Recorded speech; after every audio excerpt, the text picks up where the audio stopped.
After funding my parents' bills for 7 years, my brother said, "You don't even have kids." So I cut them off and booked a flight to Spain. I left work early, skipped the bonus dinner, and took a $540 flight on Christmas Eve. My chair had a sticky note for Troy's fiancée. "She's new here," my mom explained. "We figured you'd be fine standing." I replied, "Sure." I then took my luggage and departed. My sister texted 31 minutes later. "So sensitive." It wasn't a big deal. I accessed my app and paused family support. But what my father said at 9:04 p.m. changed everything. I flew cross-country for this. A one-way ticket costs $540. I left the office at midday, skipped the corporate bonus dinner, shoved everything into a duffel bag, and rushed to the airport. Because family mattered.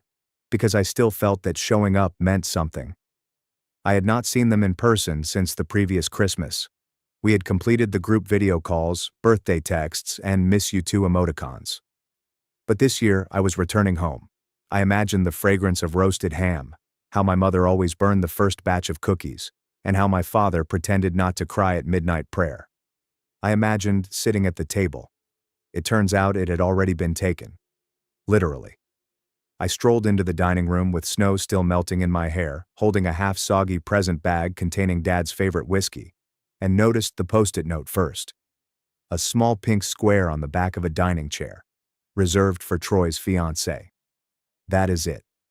No joke, no haha gotcha, just those 5 words written in Mom's handwriting. I stood there squinting at the note, as if it could disappear if I squint hard enough. "Oh," Mom replied, strolling out of the kitchen with her typical smile, as if I hadn't traveled 3 time zones for dinner. "She's new here," she explained with a shrug. "We figured you'd be fine standing." Standing like a waiter. Or worse, I felt like I didn't belong.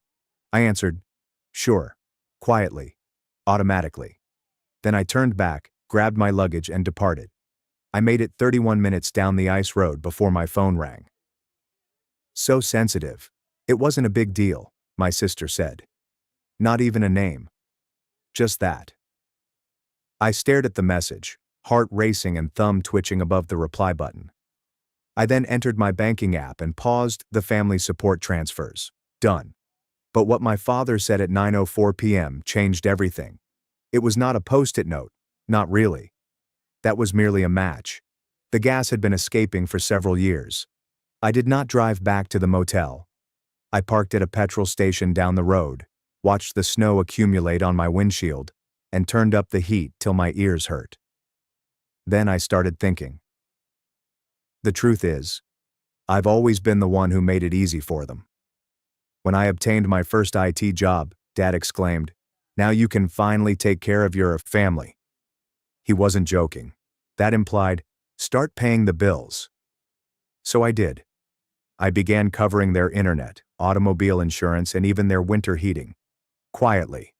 Automatically. Because that is what good boys do, correct? Troy was a dreamer. Dropped out of college. Spent 2 years couch surfing and discovering himself. When he returned broke and battered from a failed ski business, I let him live with me for 9 months rent-free. I even paid for the therapy sessions that he claimed would restore his focus. When Mom underwent dental surgery last year, guess who paid the $3,400 tab that was not covered by insurance? Me. When Dad's old Ford broke down and he needed a dependable ride to church, who co-signed the lease for a new one? Me. I've never complained, never brought it up, even when I had to cancel vacations, even while I was eating peanut butter for lunch and wiring money for someone else's cable bill. So when my sister texted, "So sensitive," I wanted to toss my phone in the snow. I did not. Instead, I accessed our family group chat, went through months of conversations, and noticed a trend. Every time I shared a win, a promotion, a work trip, or a raise, I received 1 or 2 positive responses. Meanwhile, Troy's new girlfriend is making cookies. 27 comments, 3 heart emojis, and Mom's message, "She's such a keeper." It did not stop there. Last July, I flew up to surprise Mom on her birthday. I arrived at midnight, slept on the couch because Troy had taken over my old room temporarily and awoke to find them gone. They had taken Troy's fiancé to a wine tasting with his then-girlfriend. I found a note on the fridge that said, "Be back by 5. Make yourself comfy." They did not even save me a sliver of cake. However, I still paid the next month's gas payment. Because it's what I was raised to do. Provide, be the stable one, the invisible one. Troy could walk in with debt, bad credit, and a woman he met 3 months ago, and they would move heaven and earth to accommodate her, including giving her my chair. That sticky note was not simply a seating arrangement. It was a message. You are no longer needed. So I made a few calls. I canceled my automatic transfers. I notified the accountant that I was going to halt the family trust donations I had been making for years, because Dad preferred a retirement plan that did not involve the IRS. Then, for the first time in years, I acted absolutely selfishly. I got Thai takeaway, very spicy, and sat in that hotel room alone with my laptop open and Netflix playing, and for once, I felt nothing but clarity. Until 9:04 p.m. That was when Dad called. I stared at the screen for a time, contemplating if I should respond. My finger hovered, and then tapped. "Hey," I said, flat. There was a pause, the kind that is full of meaning. "You've left," he said. "Sure did. Your mom's upset. She's also the one who gave my chair away." Another pause. This time the duration is longer. "She didn't mean anything by it." Sure, let's say she didn't. What about Troy texting me 2 hours ago asking if I could help fund their wedding next summer? Silence. "Right," I answered. "You didn't know that part." Dad exhaled, deep, hefty, and familiar. "You know how things are. Troy's not as fortunate as you." "Fortunate?" I asked, laughing. "No, Dad. Troy's recklessness. I'm responsible. There's a difference. He's getting better. She's good for him. She's sitting in my chair. Don't be dramatic." So there it was. The golden phrase. They always used this one when I dared to speak up. I closed my eyes and pinched the bridge of my nose. "You know what, Dad? I'm done being the guy who works 60 hours a week so everyone else can play pretend. I'm done being your safety net. We never asked for it." "That's nonsense," I retorted. "You expected it. You think because I never complained, I'm okay with it? Well, here's the truth, I'm not. I haven't been for a long time." Silence. Then softly. "Son, it's Christmas Eve. And I'm spending it alone in a motel next to a gas station because you needed Troy's fiancé to feel welcome more than you needed your son at the table." Dad did not speak again, so I ended the conversation. And that was the last I heard from him for 4 days. I hadn't planned to return. Not after everything they did. Not after what they haven't done. But Troy contacted me 3 days after Christmas. His number appeared on my screen, and my immediate reaction was to disregard it. "But curiosity is a nasty thing," I responded. "What?" There was hesitancy. Then, "Hey man, so, weird question. Did you cancel the family support transfers?" I slumped back in my chair. "Yeah." "You didn't tell anyone?" "Wasn't required." "Okay," he replied hesitantly. "Well, things are kind of tight. The January mortgage bounced." "I'm aware." Silence. Then, in the softest, most deceptive voice I've ever heard him use, "Maybe we could talk." I laughed. Hard. "Oh, now you want to talk? What changed?" Troy ran out of post-it notes. "It was just a seat, bro." Number. It was a message. You and Mom made that pretty clear. I hung up. 5 minutes later, Mom texted, "Mom, could we meet for coffee, please? It's not as you think." I didn't respond, because I knew what was coming. Dad called that night. I let it ring. He left a voicemail. "I think we need to talk, face to face. Sunday dinner." I glanced at the phone, my heart pounding. Sunday supper, my old ritual. Pot roast. Apple pie. Everyone pretended that they weren't quietly bleeding me dry. Something inside of me shouted go, but not to reconcile. To end it. I showed up on Sunday evening. Knocked once and let myself in, as I always did. The home was clean, suspiciously clean. as if they were staging a peace treaty. Mom walked out first, wearing an apron.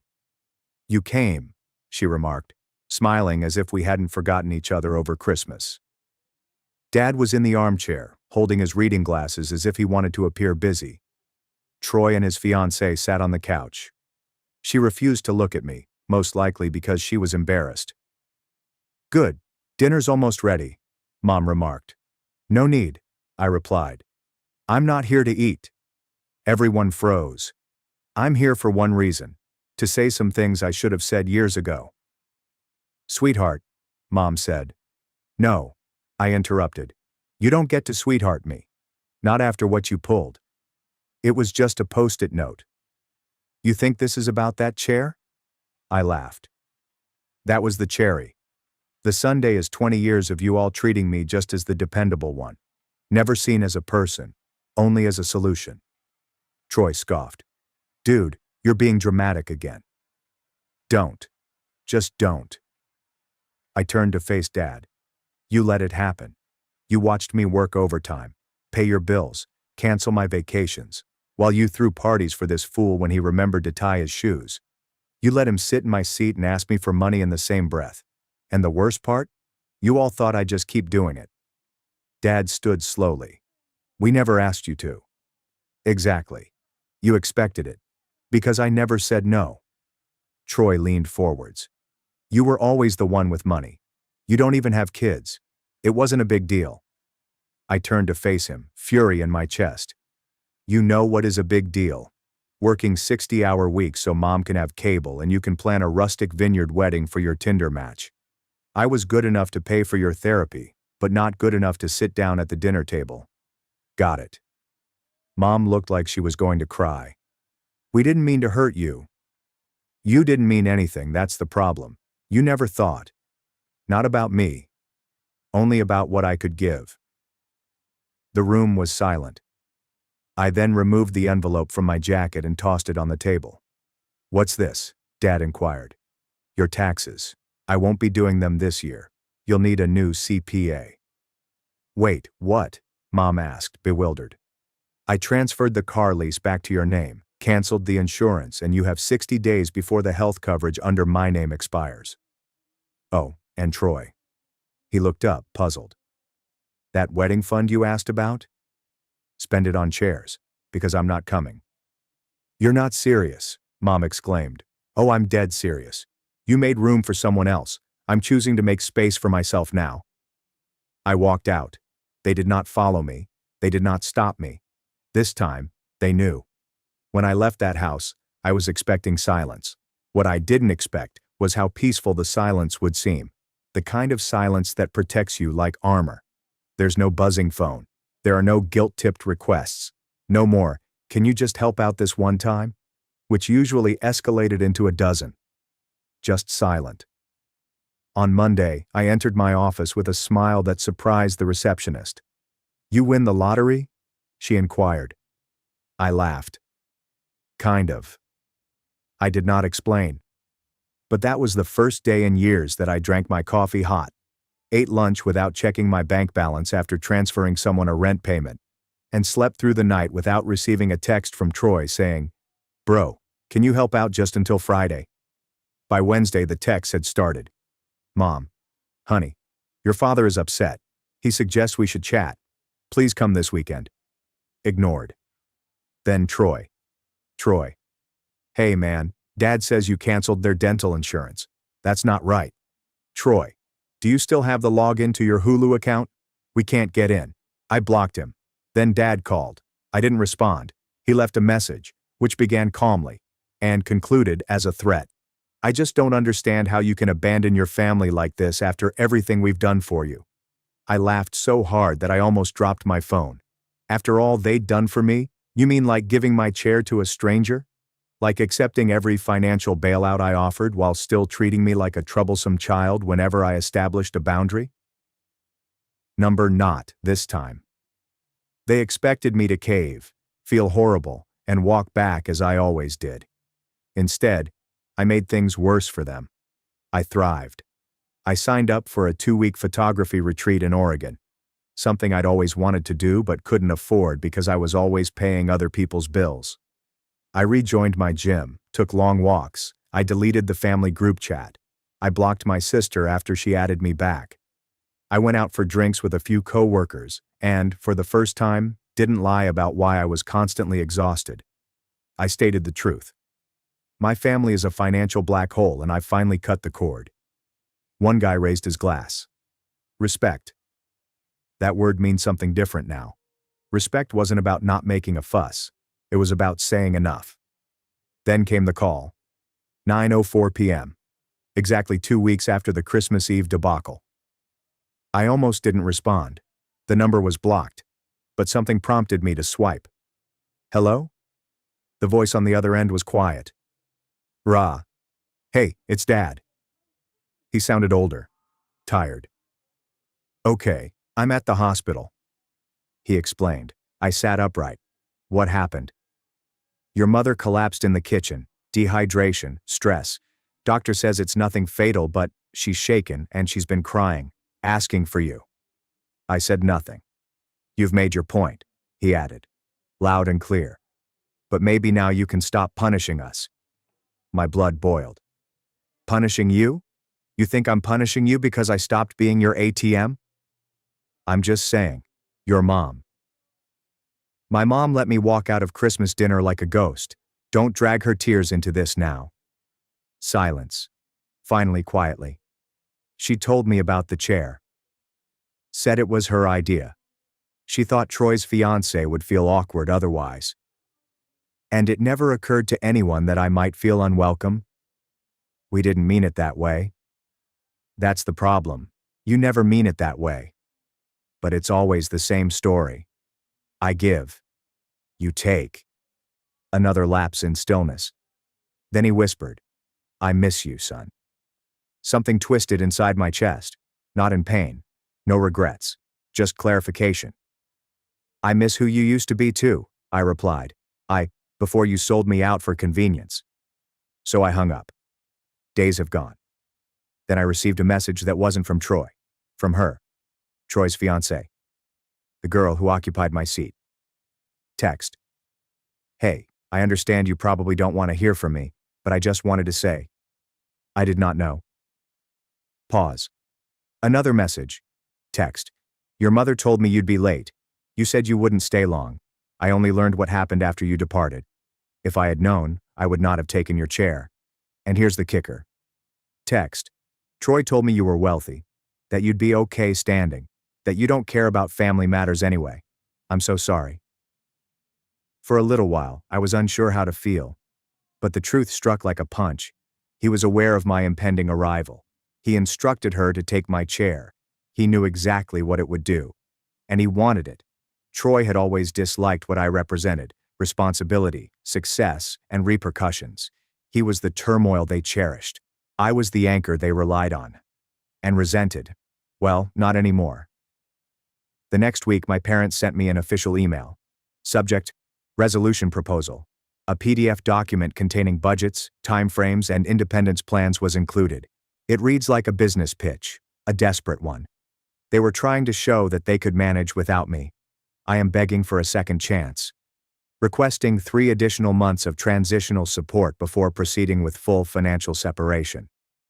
I stared at the figures. Then, select delete. By March, the calls had stopped. By April, I had stopped using all shared accounts. By May, I'd arranged a solo trip to Barcelona. And sometime between the aircraft ride and the first taste of tapas, I discovered something I'd never believed before. I didn't need them. Not like they had made me believe. Not to define myself. This is not to legitimize me. And definitely not to own me. Barcelona was quite loud. It wasn't the traffic, the crowds, or even the festivals. It was the way the world seemed louder when you stepped out of someone else's shadow. I went into the Gothic Quarter with my phone in airplane mode. No family group conversations. There are no texts from Troy. No. Just one more, bro. Just the sound of my feet on ancient cobblestones, and the exhilaration of silence earned rather than given. Every night, I viewed the sunset from a different part of the city. On the 4th night, a stranger approached my table at a rooftop pub and wanted to join. She had wild locks and eyes that did not apologize for staring right through you. We spent hours talking about everything and nothing. She wanted to know where I was from. I corrected myself. Used to be a family man. Now I'm just a man. She laughed. Sounds like freedom. I nodded. Finally, back home, life continued as usual. I was promoted to lead systems architect. People fought for this job since it allowed them to meet with board members and provide feedback on corporate direction. My manager informed me, "You've been under the radar too long. People are starting to notice." That hit me differently. For years, I was the man who discreetly kept things together at work, home, and everywhere else. People needed more than just me. They respected me. For the first time in my life, I didn't feel like a utility. In June, something unexpected showed up at my door. A wedding invitation. Troy with his fiancée. Rustic Vineyard. July 16th. RSVP deadline is June 30th. I placed it on the kitchen counter. Allow it to sit there like an exam I already knew the answer to. The envelope was cream. Thick stock. Expensive. Inside, next to the RSVP card, was a handwritten note from her. "I hope you will come. He still doesn't realize what he did, and I believe part of him is afraid to confess it. You were correct to walk away, but perhaps he needs to see you stand firm. In person." I stared at the note for a long time, then threw it in the trash. On July 16th, the day of the wedding, I spent it at a beach in Santa Cruz, riding a rented bike along the cliffs and allowing the sea wind to refresh me. I did not check my phone till after sunset. One missed call. Mom. One message. Mom. He kept glancing at the door all night, as if he were waiting for you. I stared at it, didn't respond. Not that I wanted to punish him, but I'd had enough of playing savior for individuals who never reserved a seat for me. August provided a surprise. I ran into Troy's fiancée, now wife, at a bookshop. She appeared thinner, paler, like someone straining too hard to grin through shattered glass. She noticed me, froze, and walked over. "I didn't expect to see you," she admitted. "I live here," I answered. She paused. "Then, we moved back in with your parents." "Of course they did." "They offered," she replied swiftly. "Said it was just temporary. Troy's job didn't pan out. He's still figuring things out. It always is." She gazed down at her hands. "He's not handling things well." "Not my problem." Then she looked up, her eyes ringed with red. "I know. I wish you were his brother." That stuck with me longer than I anticipated. Not that I felt sorry for him. However, for the first time, someone noticed it. I did not respond, just nodded. Then I walked out with my book. September. My birthday. I hadn't expected anything. I wasn't waiting for it. But shortly before noon, a delivery arrived. There's no return address. Inside is a basic black box. A folded card. A single line. "You were right about everything. I'm sorry." Inside was the whiskey I packed for Christmas Eve, still sealed. They had never opened it. I sat there staring at the bottle. Then I got up, strolled to my balcony, and opened it myself, poured a glass. To no one except me. By November, I had sold my condominium and relocated out of state. New location, larger windows, new furnishings, no ghosts. The final step. I changed my phone number. I deleted the old backups. We've burned the last bridge. But before I did, I penned a message. I copied it. I sent it to Mom, Dad, and Troy. Same message. There's no space for negotiation. This is the final communication you will receive from me. I am not angry. I'm just finished. I've given you everything I have for years. Time, money, love, and patience. You used it. I spent it, and called it normal. Then you left me standing, literally. I'm not standing anymore. I am walking away. For good. No hard sentiments. Just rigid bounds. Goodbye. Sent. I finally let go. Peacefully. And now for the most important part. I do not miss them. Not the guilt. Not the manipulation. Not the awkward silences that followed each no I dared to express. Not the invisible weight of being the family's support beam as they constructed castles on my back. I miss the person I used to be around them. The guy who mistakenly believed that being needed meant being loved. He's gone now. Someone more powerful has taken his place. Smarter. Freer. So, maybe I missed Christmas supper. Perhaps I stood outside a house I had paid for, with a present that no one desired. But walking away. That was the best gift I ever gave myself. And this is the last gift I will ever offer.